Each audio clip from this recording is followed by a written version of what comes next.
there's just locations that when you pull up to one, you say, right here, we're gonna catch coyotes every single day. Locations, we talk about them all the time. Some you'll know, some you won't. Bumping on the edge of the coyote breeding season, and the more days that go by, the more coyotes that are gonna keep coming. Perfect habitat for them to be hunting right down through here. There's pheasant tracks everywhere. There's rabbits running in and out of this switchgrass. Fence corner, a road that goes in on each side of it. We got fields that all come together.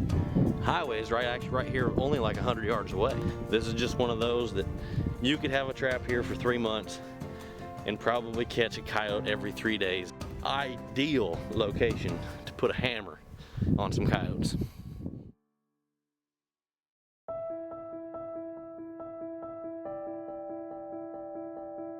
If we go back to November of 2012, there was a 2-week period in there where we hunted every day, and all we ever saw were coyotes. You know, we prepare all year and build the home for our whitetails, only for it to be wrecked by an invasive species. Fast forward to 2013, we pick up a new lease. Immediately after hanging the trail cameras, we realized we had a coyote problem, and right in the heart of the rut, November 12th, my birthday, we happen upon a 6.5-year-old mature whitetail that is pinned up in a lake by coyotes. It's just one of those things that it makes me sit there and realize that we are not professional hunters. We are professional wildlife managers. I would say it's a safe bet that the deer was 5.5 or 6.5. Yeah. And definitely a fully mature deer. I have a personal goal this year to catch 100 coyotes. You know, you hear a lot of guys talk about catching 100 or making it to that mark. We're going to do a 10-day period here in central Illinois, then we're going to head north to Chase Burns and do a 10-day period up there. We're going to do 2 styles of trapping.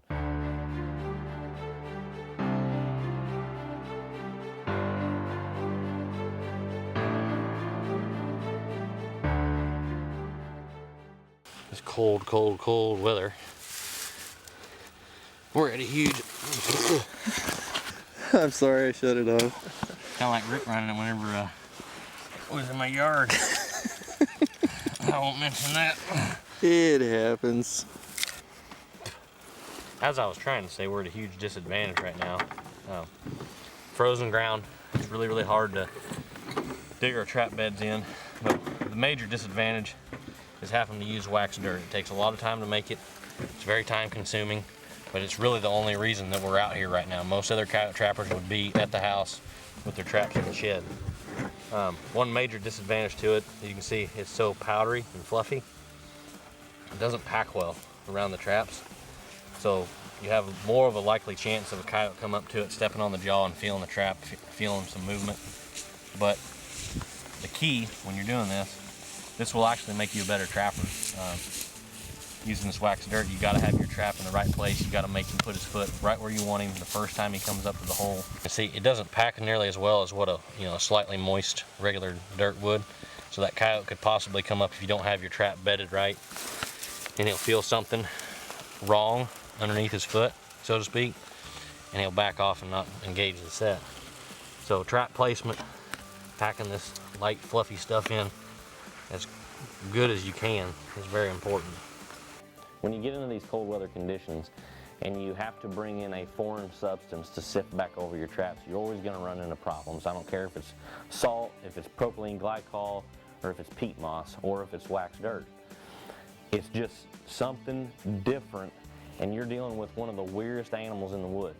You know, before I get a bunch of comments, a bunch of hate mail saying, Casey, you can catch them with peat moss, you can catch them with salt and all that. That may be true. You can catch a few coyotes doing that, but you're not going to catch the number of coyotes that I'm looking for. We come in here about 2 days ago. We watched Chase get stuck right down there, down that hill. He said, oh, we can't go that way. The truck won't make it. So we come up this way, set a trap. What we got?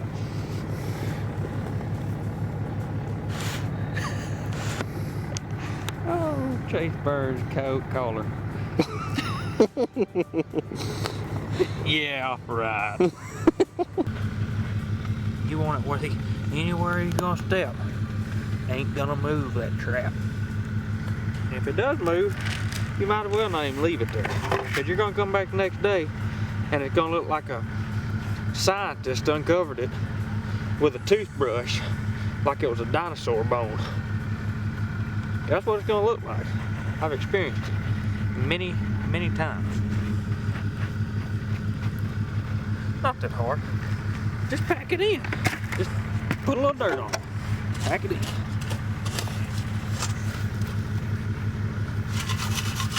Nothing fancy, nothing special. A little something there, a little something here. Break this rail like that.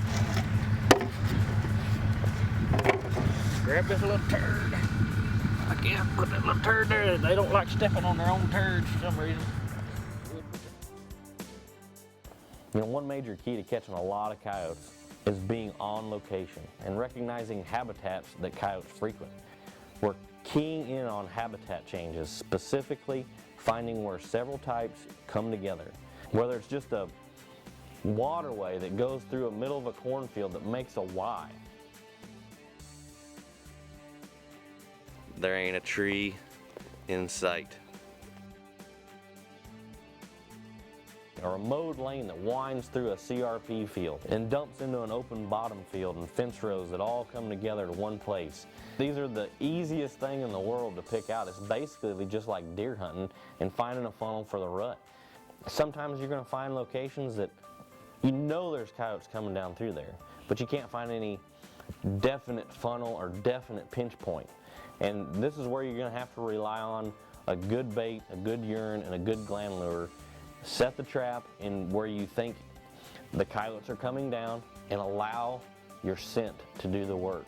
This is where having multiple traps at each location is going to be key. I had an old trapper at the Trappers Convention several years ago tell me if it's good enough for one trap, it's good enough for two. And if it's good enough for two, it's maybe good enough for 3 or 4 or 5. You just never know. You know, if you only set one trap at that location, you're limiting yourself to one coyote. I can't tell you how many times we found a great location and set 2 or 3 traps and come back and have a double or maybe even a triple the next day. As you can see, this scat is full of deer hair. We picked this up right here just where we're setting the trap, a little MRI. We're going to set that off to the opposite side of where the pan's at. The pan is right there. Make it where he's only place he can step. Where that foot's gonna go. Put a little gland lure on both. And away we go. Trap set. Coyotes. Dead. You know, everybody always asks me how I basically set up a farm or how many traps per farm that we set. And you know, it always varies. And you never know until you get on the ground. You know, most of the places that I trap are areas that I've never set foot on. So having a good quality aerial map before you even set foot on the property is key. Most of the time you're going to be able to sit there with a pin, an aerial map, and mark locations where those traps need to go. Then when you get in your truck, pull up onto the property, ground truth it, most of the time you're going to be correct. This is some of the toughest conditions that you will ever trap in. Toughest conditions I've ever trapped in. It's been 3 and 4 degrees at night, wind chills 10 below. We got a 20-mile-an-hour wind blowing today. We're kind of out of the wind right now, but now we got snow on top of everything. But weather front equals coyotes moving. This is a classic location right here. We're kind of on the top of a ridge where everything kind of dumps in here. We've got a road here and a road here. Everything is pinched right here between these 2 blocks of woods. And you couldn't ask for anything better. This is day 2 on these traps. We got one here and one right over there. Double. We've had 2 doubles, 1 triple, and several singles today. We're in double digits, and we're catching more coyotes than the temperature is right now. That right there is about as big and pretty as they make them. I mean, he is fully primed. No guard hairs missing. He's long, tall, that coyote probably weighs 40 pounds. And we wind up with 97 coyotes. 97. We come up 3 coyotes short. We really only trapped 15 days. So 97 coyotes, 15 days versus 100 coyotes in 20 days. I'm gonna say that we met our goal. I just really wish we could have got to the triple digits.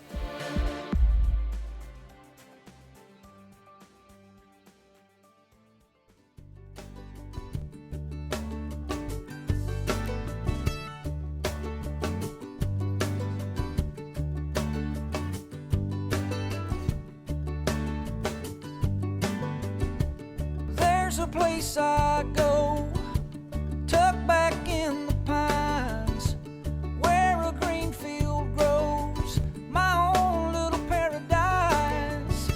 I'm thankful for this land and the life that it provides. See, the measure of a man is what he leaves behind. Oh, oh, take what you need and pass it on down.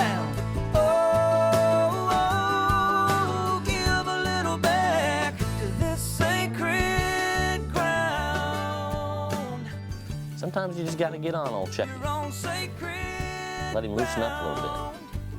I am what I am. If you sit me down, I'm gonna talk like this. In